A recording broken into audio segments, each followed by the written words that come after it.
¡Holi, bebedores habituales! Hoy Ryan ha subido un vídeo nuevo patrocinado por Aviation Gin y se llama A Few Thoughts on Pumpkin Spice Season. Estamos casi en otoño, lo que significa que el universo entero perderá la cabeza por las especias de calabaza. ¡Oh, qué otoñal es todo!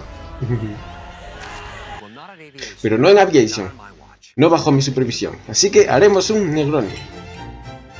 Negroni. Bueno, una pizca de licor rojo amargo y vermut dulce sobre hielo. Cogemos una rama de canela condimentada de calabaza y te la... ¿Oh? Vale.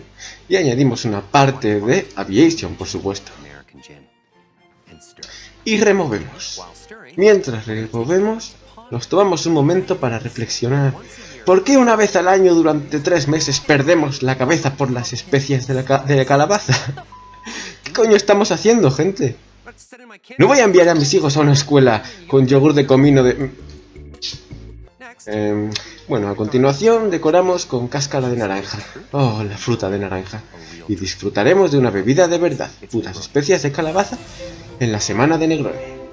Negroni's Week.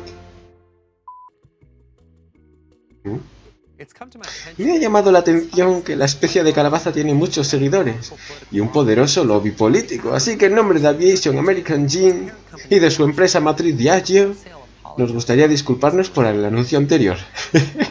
Ayúdame. Claro que sí, Ryan, yo te ayudo en todo lo que haga falta, siempre y cuando me pagues también. Venga, hasta luego. No, compréis especias de calabaza. Bueno, sí, compradlas, pero... como si no lo estuvierais haciendo. Yo me entiendo, allá vosotros con lo que hagáis.